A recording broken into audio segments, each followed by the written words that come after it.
வணக்கம் friends, welcome to Sudha Saran recipe. இன்றைக்கி நம்ம சேனலில் என்ன வீடியோ அப்படின்னு பார்த்தீங்கன்னா, என் தங்கச்சி பொண்ணுக்கு வந்து காது குத்து வச்சுருந்தாங்க. அது எங்கே நடந்துச்சு அப்படின்னு பார்த்தீங்கன்னா, நம்ம பெரம்பலூரில் இருக்க சிறுவாச்சூர் மதுரகாளியம்மன் கோவிலில் தான் காது குத்து வச்சுருந்தாங்க. அங்கே திங்கள் வெள்ளி மட்டும்தான் ஃபேமஸ், அந்த கோயிலில் ஏதாவது ஃபங்க்ஷன் வைக்கிறதுக்கோ எதுவாக இருந்தாலும். அதனால் திங்கள்கிழமை காது குத்திட்டு மொட்டை அடிச்சுட்டு வெள்ளிக்கிழமை வந்து காது குத்துறது வச்சுருந்தாங்க ஃபங்க்ஷனு. அதுக்காக நாங்கள் எல்லாம் கிளம்பிட்டோம். வாங்க பார்க்கலாம். இது வந்து பார்த்திங்கன்னா என்னோட தங்கச்சிங்க. என்னோட தங்கச்சி. எனக்கு மொத்தம் 3 தங்கச்சி. நாங்கள் 4 பேர். என்னோட ஃபஸ்ட்டு தங்கச்சி. அடுத்தது என்னோட பொண்ணு தன்ஷிகா. அடுத்தது இந்த சாரி கட்டியிருக்கவங்க என் அத்தை பொண்ணு. அவங்க பக்கத்தில் இருக்கவங்க பார்த்திங்கன்னா அத்தை பொண்ணோட பொண்ணு. கடைசியாக உட்காந்துருக்கவர் என் சின்ன தங்கச்சியோட ஹஸ்பண்டுங்க. நாங்கள் எல்லோரும் நிறைய பேர் வந்திருந்தோம். நாங்கள் மட்டும் உட்காந்துருந்தோம். சும்மா ஃபோட்டோ எடுக்கலாம் அப்படின்னு சொல்லிட்டு உட்காந்துருந்தோம். அதனால் அப்படியே ஃபோட்டோலாம் எடுத்துகிட்டு அடுத்தது சாப்பிட்றதுக்கு கூப்பிட்டாங்க. சரி சாப்பிட்டுட்டு வந்துடலாம். காலையில் சிம்பிளாக ஒரு வெரைட்டி ரைஸ் பண்ணியிருந்தாங்க. புளி சாதமும் உருளைக்கிழங்கு, கத்திரிக்காய், அந்த சுண்டல்லாம் போட்டு பண்ணியிருந்தாங்க. இவ தான் என்னோடய தங்கச்சி. இப்போ சாதம் வச்சுட்டு போனாங்க இல்லைங்களா, என்னோடய தங்கச்சி. அவங்க பொண்ணுக்கு தான் வந்து காது குத்துறாங்க. சாஷ்மிகா வந்து பாப்பாவோட பேர். மொட்டை அடித்து காது குத்துறது அங்கே தான். இதோ பாருங்கள், இவங்க தான் என் தங்கச்சி. அன்பரசி அப்படின்னு சொல்லி பேர் அவங்க பேர். வெள்ளிக்கிழமை தான் வந்து காது குத்துறாங்க. சிறுவாச்சூர் கோயில் வந்து அவங்களுக்கு வந்து குலதெய்வம் அங்கே இருக்க மதுரகாளியம்மன். அதனால் குலதெய்வம் கோயிலில் பண்ணணும் அப்படின்னு சொல்லிட்டு பண்ணியிருந்தாங்க. காலையிலே வந்து எல்லாருக்கும் வந்தவங்களுக்கு சாப்பாடெல்லாம் வீட்டில் இருந்தே கொண்டு வந்துட்டாங்க. லைட்டாக சாப்பிட்டுக்கலாம் அப்படின்னு சொல்லிட்டு எல்லாருக்குமே புளி சாதம் தான். எல்லோரும் கொஞ்சம் கொஞ்சமாக சாப்பிட்டுட்டு அங்கே பக்கத்தில் ஒரு சின்ன மண்டபம் மாதிரி சாப்பிட்றதுக்கு இருக்குது. அங்கேயே உட்காந்து எல்லோரும் சாப்பிட்டாச்சுங்க. சாப்பிட்டு முடிச்சுட்டு சரி கோயிலுக்கு போகலாம் அப்படின்னு சொல்லி வந்தாச்சு. சாப்பிட்டுட்டு கோயில் அந்த ஆர்ச்சுக்கு வெளியில் அந்த சாப்பிட்ற இடம் இருக்குது. அங்கே சாப்பிட்டு மறுபடியும் நாங்கள்லாம் கோயிலுக்குள்ளே வந்துட்டு இருந்தோம். நான், அப்புறம் எங்கள் மாமா பொண்ணு, அப்புறம் என் தங்கச்சி, அப்புறம் என் கூட வராங்கள பக்கத்தில் அவங்க வந்து ஜென்சி அக்கா, என்னோட அத்தை பொண்ணு தான் அவங்களும். இது யாருன்னு பார்த்தீங்கன்னா என்னோட கடைசி தங்கச்சி, அதாவது என்னோட 3வது தங்கச்சி. அவளோட ஹஸ்பண்ட் தான் அவர். துபாயிலேருந்து தம்பியும் இப்போ லீவுக்கு வந்திருக்கான். அவங்களோட பிள்ளைங்க 2 பேரும், 2ம் பையனுங்க தான். சர்வின், ஷர்வந்த் அப்படின்னு சொல்லி 2 பேர் அவங்களுக்கு பசங்க. நாங்கள் எல்லோரும் அப்புறம் சாப்பிட்டு முடிச்சுட்டு கோயிலுக்குள்ளே கொஞ்சம் நேரம் உட்காந்துருந்தோம். அப்புறம் பின்னாடி இருக்க கோயில் பார்த்திங்கன்னா அது கருப்பசாமி கோயில். இங்கே வந்து பார்த்திங்கன்னா சாமி கும்பிட்றதுக்காக எல்லோரும் வந்திருந்தோம். அங்கே வந்து எல்லோரும் வந்து சாமி கும்பிட்டுட்டு இருந்தாங்க. ஆடு வந்து உத்தரவு கொடுக்கணும் அப்படின்றதுனால அங்கே வச்சு எல்லாம் அந்த சாமி கும்பிட்டுட்டு இருந்தாங்க. ஒவ்வொருத்தராக அந்த கயிறை மாற்றி மாற்றி பிடிச்சிட்டு இருந்தாங்கங்க. அந்த ஆடு வந்து சாமிக்கு வந்து உத்தரவு கொடுக்கணும் அப்படின்னு சொல்லி ஒவ்வொருத்தராக அந்த கயிறை வந்து மாற்றி மாற்றி அவங்க ரிலேட்டிவ்ஸ் எல்லாம் பிடிச்சிட்டு இருந்தாங்க. ஃபஸ்ட்டு வந்து என் தங்கச்சி வீட்டுக்காரர் தான் அந்த கயிறை வந்து பிடிச்சிருந்தாரு. அப்புறம் அவங்க தம்பிங்க, அப்புறம் பெரியப்பா பசங்க அது மாதிரி மாற்றி மாற்றி ஒவ்வொருத்தராக வந்து அந்த கயிறை வந்து பிடிச்சிட்டு இருந்தாங்க. ஒரு 1/4 மணி நேரத்துக்கு மேலே ஆச்சுங்க. அந்த ஆடு வந்து நமக்கு உத்தரவு கொடுத்தா தான் நம்ம அடுத்தது வந்து அந்த பூஜை பண்ணணும் அப்படிங்கிறதுனால அது வந்து நடந்துட்டு இருந்துச்சு. அது பார்த்துக்கிட்டு இருந்தோம் எல்லோரும். அடுத்தது பார்த்திங்கன்னா, இது வந்து காது குத்தி இந்த மாதிரி ஃபங்க்ஷன்லாம் வைக்கும்போது தாங்க நமக்கு வந்து இந்த தாய் மாமான்ற உறவு வந்து எவ்வளோ முக்கியம் அப்படின்றது வந்து தெரியுது. எங்களுக்கு பார்த்திங்கன்னா, நாங்கள் வந்து எல்லாருமே பொண்ணுங்க தான். கூட வந்து அண்ணன், தம்பியெல்லாம் யாரும் கிடையாது. தாய் மாமா இல்லாமல் தான் வந்து எங்களுக்கு வந்து இந்த ஃபங்க்ஷன் வந்து நடந்தது.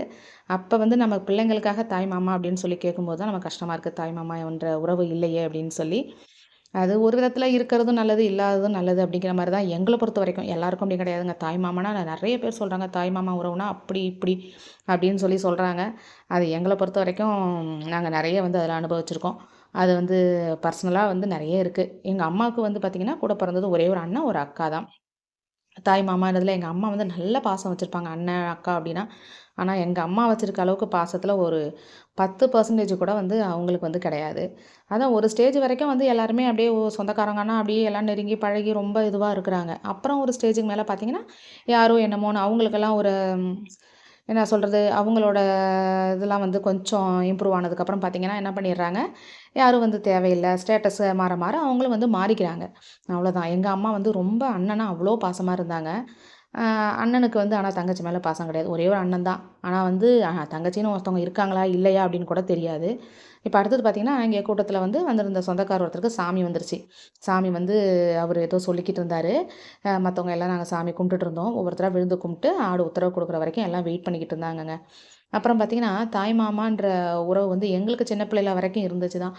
அப்புறம் அவங்கவுங்களுக்கும் பிள்ளைங்க பிறந்து கல்யாணம் ஆகவும், அவங்க ஸ்டேட்டஸ்லாம் மாறவும் அவங்கெல்லாம் ஒரு மாதிரி ஆயிட்டாங்க. அது வந்து தங்கச்சி அப்படின்றவங்க ஒரு அண்ணனை எந்த அளவுக்கு வந்து பாசமாக அவங்கள பற்றி நினச்சிருப்பாங்க, போயிருப்பாங்க. அண்ணனா எங்கள் அம்மாவுக்கு அவ்வளோ பிடிக்கும் அப்போ. இப்போ வந்து சுத்தமாகவே வெறுத்துட்டாங்க. ஏன்னா ஒரு தங்கச்சின்ற உறவு இருக்கா இல்லையா அப்படின்னு கூட பார்க்காம, ரொம்ப தூரத்துலேயும் கிடையாதுங்க அதுக்கே. ரொம்ப பக்கம் தான். பெரிய அதனால ஏதாவது பிரச்சனை நடந்திருக்கும் அப்படி இப்படி அதனால தான் அப்படி ஆயிருக்கு அப்படின்ற மாதிரிலாம் எதுவுமே கிடையாது. என்ன ஏதுன்னே தெரியல, காரணம் இல்லாமல் பார்த்திங்கன்னா விலகிட்டாங்க. ஆனால் எங்கள் அம்மா வந்து எந்த கஷ்டத்தையும் வெளிக்காட்டிக்க மாட்டாங்க. அவங்க எல்லாமே வந்து எப்போவுமே சந்தோஷமாக தான் இருப்பாங்க. ஏம்மா இல்லைன்னு நீங்கள் வருத்தப்படுறீங்களான்னு கேட்டால், அதெல்லாம் இல்லைம்மா அப்படின்னு சொல்லிடுவாங்க. ஆனால் எங்களுக்கு வந்து கஷ்டமாக இருக்கும். அம்மா சைடு வந்து யாருமே இல்லையே பாவம் அம்மா அப்படின்னு சொல்லி நாங்கள் நினைப்போம். அக்கா சைடு பார்த்தீங்கன்னா, அக்காவுக்கு பிள்ளைங்க இருக்காங்க, அண்ணனுக்கு பிள்ளைங்க இருக்காங்க. ஏகப்பட்ட ஃபேமிலி நிறைய சொந்தம் இருக்குது அம்மாவுக்கு. ஆனால் வந்து யாருமே வந்து அந்த அளவுக்கு வந்து அம்மா கிட்ட வந்து வர்றது, போறது அந்த மாதிரி எந்த ஒரு பழக்கமும் கிடையாது. அதனால அண்ணன் ஊர் அப்படிங்கிறது, அதாவது பொறந்த ஊர் அப்படிங்கிறதே வந்து எங்க அம்மா வந்து மறந்துட்டாங்க. அந்த அளவுக்கு வந்து இருக்காங்க. எங்க அம்மாவுக்கு பார்த்தீங்கன்னா, அப்பா இருக்காரு. அம்மா வந்து பொறந்த உடனே இறந்துட்டாங்க. அதாவது ஒரு 2 வயசோ, 3 வயசு வரைக்குமோ இருந்தாங்கன்னு சொன்னாங்க அம்மா. அவங்களுக்கு ஃபேஸ் கூட ஞாபகம் இருக்காது எங்க அம்மாவுக்கு. அவங்களோட அம்மா ஃபேஸு. அப்பா தான் ஃபுல்லா வந்து வளர்த்தாங்க. கல்யாணம் பண்ணியும் வச்சாரு. பார்த்தீங்கன்னா, ஒரு வழியா ஆடு வந்து உத்தரவு குடுத்துருச்சுங்க. சாமியெல்லாம் கொண்டு வச்சு எல்லாம் ரெடி ஆயிட்டாங்க. அப்புறம் தாய் மாமா கதைய பத்தி சொன்னா சொல்லிக்கிட்டே போலாம். அது வந்து ரொம்ப எமோஷ்னலா இருக்கும். அவ்வளோ வந்து இது பண்ணியிருக்காங்க. எங்க அம்மா வந்து அவ்வளோ கஷ்டப்பட்டுருக்காங்க. அவ்வளோ பண்ணியிருக்காங்க. ஆனா வந்து அத யாரும் வந்து இப்ப நெனச்சு பார்க்கல. சரி இருக்கட்டும். அவங்களுக்கு தெரிஞ்சது அவ்வளதான். அப்படின்னு சொல்லிட்டு நாங்களும் விட்டுட்டோம். எங்க அம்மாவுக்கு நாங்க இருக்கோம். நாங்க 4 பேர் பொண்ணுங்க இருக்கோம். எங்க அம்மா வந்து எந்த அளவுக்கு பார்த்துக்கணும் அப்படிங்கிறது எங்களுக்கு தெரியும். அதனால எங்க அப்பா அதுக்கு மேல தாங்குவாரு எங்க அம்மாவ. சின்ன பிள்ளைலேருந்து சரி எங்க அம்மா வந்து எந்த ஒரு வேலையும் எங்களுக்கு விவரம் தெரிஞ்சதுலேருந்து சொல்றேன். எந்த ஒரு வேலையும் எங்க அம்மா விட மாட்டாரு. கஷ்டப்பட விட மாட்டாரு. அந்த அளவுக்கு நல்லா பார்த்துக்கிட்டாரு எங்க அம்மாவ. இப்போ வரைக்கும் அவங்களுக்கு எந்த ஒரு ஃபீலும் இல்லாம இருக்குன்னா, நாங்க வந்து அவங்கள்ட்ட சொல்றது தான். சரி அம்மா வந்து நாங்க இருக்கோம். விடுங்கம்மா அதெல்லாம் பார்த்துக்கலாம். அதெல்லாம் விடுங்கம்மா. நம்ம 4 பேரு நம்ம ஃபேமிலி வந்து நின்னாவே போதும் அப்படின்ற மாரி நாங்க சொல்லுவோம். அந்த அளவுக்கு வந்து எங்க அம்மா இதோ நிக்கிறாங்க இல்லைங்களா? இந்த ப்ளூ கலர் சாரி இவங்க தான் அம்மா. அந்த ஒயிட் ஷர்ட் வந்து அப்பா பக்கத்துல அப்பா, அம்மா நிக்கிறாங்க பாருங்க. எல்லாம் காது குத்துறதுக்கு எல்லாம் ரெடி ஆகி உட்காந்தாச்சுங்க. பூஜையெல்லாம் முடிச்சுட்டு வந்தாச்சு. தாய் மாமா மடியில தானே உட்கார வைக்கணும். தாய் மாமா இல்ல அப்படிங்கிறதுனால, சரி அப்பா மடியில உட்கார வச்சு குத்தலான்னு பார்த்தோம். சரி பாப்பா வந்து ஆட்டிருவா அப்படின்றதுனால, பாப்பா வந்து அவளோட அப்பா மடியிலேயே உட்கார வச்சாச்சு. அதாவது என் தங்கச்சி வீட்டுக்காரர் இருக்கார் இல்லைங்களா? அவர் மடியில நானே பாப்பாவ உட்கார வச்சுக்கிறேன். ஆட்டிற போறான்னு சொன்னா, அப்பாவும் பயந்துகிட்டு சரி ஆட்டுனா காதுல குத்தும்போது எங்கேயாவது மாத்தி கீத்தி ஓட்ட போட்டுருவாங்கன்னு சொல்லிட்டு, சரின்னு அவங்க அப்பா மடியில உட்கார வச்சு தாங்க குத்துனாங்க. இதெல்லாம் வந்து நெனச்சு பார்க்கும்போது ரொம்ப கஷ்டமா இருக்குங்க. சொந்தம்னா சின்ன வயசுல பாருங்க எல்லாம் தான் அப்படியே அத்தை, மாமா, பெரியப்பா, பெரியம்மா அப்படி இப்படின்னு இருந்துட்டு, அது எல்லாம் வளர வளர அது அவங்கவங்களுக்கும் ஒரு ஸ்டேட்டஸ் வர வர என்ன பண்ணிடுறாங்க, அப்படியே எல்லாம் வந்து அவாய்ட் பண்ணிட்டு போயிடுறாங்க. அது வந்து நெனச்சு பார்க்கணும். எல்லாருமே வந்து இப்ப எப்படி இருந்தோம், இப்ப எப்படி இருக்கோம் அப்படிங்கிறத வந்து நெனச்சு பார்க்கணும். எங்க அம்மா வந்து எப்பவுமே எல்லாருக்குமே நல்லது செய்யணும்னு தான் நெனைப்பாங்க. எல்லாரும் வேணும், எல்லாருக்கும் நம்ம பண்ணணும், கூட்டமா இருக்கணும், எல்லாரும் வரணும் அந்த மாரி தான் அவங்க ஆசைப்படுவாங்க. இப்ப இதுவுமே பார்த்தீங்கன்னா, நடக்கும்போதெல்லாம் எங்களுக்கு கஷ்டமா தான் இருந்துச்சு. சரி, அம்மாவுக்கு இப்படி ஒரு அண்ணன் இருந்து இல்லாம இருக்கிறதுக்கு நமக்கு தாய் மாமான்ற உறவு நம்ம பிள்ளைங்களுக்கு இல்லாம இருக்கிறது எவ்வளோ பெஸ்ட்டு. எல்லா தாய் மாமாவும் இருந்து கரெக்ட்டா வந்து எல்லாத்தையும் செஞ்சிட மாட்டாங்க இல்லைங்களா? எவ்வளோ பேர் இருக்காங்க. செய்றவங்களும் இருக்காங்க, செய்யாதவங்களும் இருக்காங்க. சரி ஓகே. நமக்கு வந்து அது பிரச்சனை இல்ல. இல்லன்றது இல்லாம இருக்கட்டும் அப்படின்னு சொல்லி நாமளே இருக்கோம். நாம பார்த்துக்கலாம் எல்லாத்தையும்ன்ட்டு நாங்க 4 பேரும் எப்பவும் கான்ஃபிடென்ட்டா இருப்போம். சரி யார் இருந்தாலும் பரவால்ல, இல்லனாலும் பரவால்ல. அப்படின்னு சொல்லிட்டு ரொம்ப உறுதியாவே இருப்போம். நாங்களா இருந்து தான் எல்லா இடத்துக்கும் ஓடுறோம், வரோம், போறோம். பையன் இல்ல அப்படிங்கிற ஒரு ஃபீல் வந்து எப்பவுமே வந்து நாங்க வந்து நெனச்சு கவலைப்பட்டதில்ல. யாருக்கு முடியலனாலும் இப்போ எங்களுக்குள்ளே ஏதோ ஹாஸ்பிட்டலுக்கு போறோம், அது இதுன்னா கூட எங்களுக்குள்ள ஒருத்தர் மாத்தி மாத்தி ஹெல்ப் பண்ணிக்குவோம் அவ்வளோதான். ஒரு தங்கச்சிக்கு உடம்பு சரியில்லையா, இல்ல ஒரு டெலிவரியா அந்த டைம்லயும் பாருங்க நாங்க தான் எல்லாம் சாப்பாடு குடுக்குறது, பிள்ளைங்கள பார்த்துக்கிறது. ஆம்பள மாதிரி இருந்து மத்த ஒருத்தருக்கு உடம்பு சரியில்லனா மத்த 3 பேரும் வந்து பசங்க மாரி இருந்து எல்லா வேலையும் எடுத்துக்கிட்டு செய்வோம். அது மாரி தான் வந்து எங்க வீட்ல நடந்துட்டுருக்கு. இன்ன வரைக்கும் அப்பா தான் வந்து எல்லாமே வந்து பண்ணிக்கிட்டு இருக்காரு. அப்புறம் பார்த்தீங்கன்னா, எல்லாம் காது குத்துறதுக்கு எல்லாம் உட்காந்தாச்சுங்க. பாப்பாவையும் மாலைய போட்டு உட்கார வச்சுட்டாங்க. தோடு வந்து போடுறதுக்கு ரெடி பண்ணியாச்சு. இது வந்து பார்த்தீங்கன்னா, வைரத்தில தான் தோடு எடுத்திருந்தோம். சரி காது குத்தலான்றப்ப, அந்த தோடு வந்து போட முடியாது அப்படின்னு சொல்லி அந்த காது குத்துறவர் சொன்னாரு. சரி ஏன் என்ன ரீசன் அப்படின்னு சொல்லி தெரியல. சரின்ட்டு அப்புறம் கோல்டுல சின்ன தோடா ஒண்ணு இருந்துச்சு. சரி அத வச்சு காது குத்திக்கலாம் அப்படின்னு சொல்லிட்டு ரெடி பண்ணியாச்சு. பாப்பாவும் வந்து பார்த்தீங்கன்னா, என் தங்கச்சி வந்து பாப்பா காதுலயும் ஒரு பென் வச்சு மார்க் பண்ணிட்டா. கரெக்ட்டா ஹோல் வந்து சென்டரா இருக்க மாரி போடணும். சில பேருக்கு பார்த்தீங்கன்னா, அது ஒரு காதுல இறக்கியும், ஒரு காதுல மேல ஏத்தியும் ஹோல் போட்டுருவாங்க. அதனால பென்னுல மார்க் பண்ணிட்டா. பண்ணிட்டு அதுக்கப்புறம் வந்து காது குத்துனாங்கன்னா, அது கரெக்ட்டா இருக்கும் அப்படின்னு சொல்லிட்டு, காது குத்துறதுக்கும் ரெடி பண்ணிட்டாங்கங்க. தட்டு வரிசை எல்லாம் கோவில்ன்றனால சிம்பிளாவே பண்ணிக்கலாம். பொம்பள பிள்ளை தானே அடுத்தடுத்து சரி ஃபங்ஷன் இருக்கும். அத வந்து சிம்பிளா பண்ணிக்கலாம். அது அவங்க குலதெய்வம் கோயில்ல தான் பண்ணணுன்ட்டாங்க. சரின்ட்டு ரெடி பண்ணியாச்சு. காது குத்திட்டாங்கன்னு சொல்லிட்டு எல்லாம் அர்ச்சத போட்டுட்டோம். கடைசில ஒரு குத்திட்டு எடுத்துட்டாரு திருப்பி கரெக்ட்டா குத்தாம. அதுக்குள்ள பார்த்தீங்கன்னா, காதுலேருந்து ரத்தம் வர ஆரம்பிச்சுருச்சு. அத பார்த்தோனே எங்களுக்கு ரொம்ப கஷ்டமாயிடுச்சு. பாப்பாவும் அழுதுகிட்டே இருந்தா. அப்புறம் மறுபடியும் தொடச்சுட்டு 2வது தடவ குத்துனாரு அதிலேயே. ரொம்ப பாவமா போயிடுச்சு. காது குத்தி அப்புறம் ஒரு வழியா வந்து திருகாணி வேற கீழ போட்டாங்க பாருங்க. தேடிக்கிட்டு இருக்காங்க. தேடிட்டு அப்புறம் வந்து காது குத்தி முடிச்சாச்சுங்க. ஒரு காது குத்திட்டு அப்புறம் இன்னொரு பக்கமும் குத்துறதுக்கு வந்து ரெடி பண்ணிக்கிட்டு இருந்தாங்க. நல்லபடியா வந்து காது குத்தி முடிச்சாச்சுங்க. பொண்ணுங்கிறதுனால சரி நம்ம அடுத்த ஃபங்ஷன் வந்து நல்லா பார்த்துக்கலாம் அப்படின்னு சொல்லிட்டு, சின்ன தங்கச்சி வீட்டுக்காரும் வந்து பார்த்தீங்கன்னா, ஃபாரின் கிளம்புறான் துபாய்க்கு.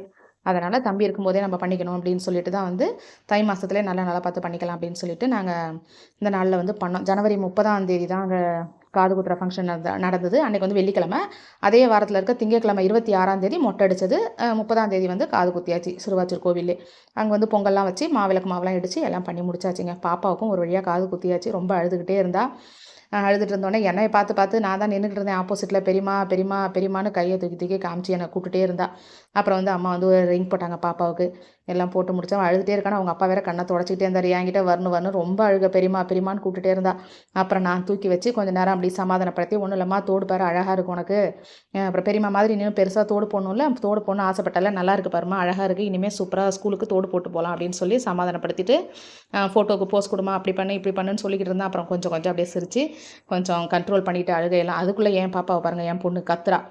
எண்ணெயை தூக்கு எண்ணெயை தூக்கு அப்படின்னு சொல்லிட்டு அவள் ஒரு சவுண்டிட ஆரம்பிச்சிட்டா. அப்புறம் என் தங்கச்சி பொண்ணை கீழே இறக்கி விட்டு இன்னொரு தங்கச்சிட்ட கொடுத்து வச்சிருக்க சொல்லிவிட்டு, அப்புறம் எல்லோரும் தட்டு வரிசை இதெல்லாம் வச்சு கொடுக்கறதுக்கு மொழியெல்லாம் வைப்பாங்க இல்லைங்களா, அது வந்து வைக்கிறதுக்கு எல்லாம் ரெடி பண்ணிக்கிட்டு இருந்தாங்க. பாப்பாவுக்கு ட்ரெஸ் எடுத்திருந்தேன். அப்புறம் ரிங் போட்டேன் நான். அதெல்லாம் வச்சு அவங்களுக்கும் ஒவ்வொருத்தருக்கா வந்து கொடுத்தாச்சு. வீடியோ எடுத்தது பார்த்திங்கன்னா எல்லாமே எங்கள் அத்தையோட பேத்தி அவள் தான் வந்து வீடியோ எடுத்தா. செல்லை வந்து பாப்பாட்ட கொடுத்துட்டேன். அதனால் அவள் இந்த சைடு நின்றுட்டதுனால எல்லாமே இதோ பாருங்கள் அஸ்விகா இவ தான் வந்து ஃபுல்லாக இந்த வீடியோ எடுத்தது.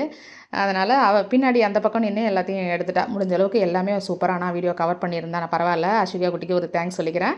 ஓகேங்க, அடுத்த வீடியோவில் பார்க்கலாமா? நன்றி, வணக்கம்.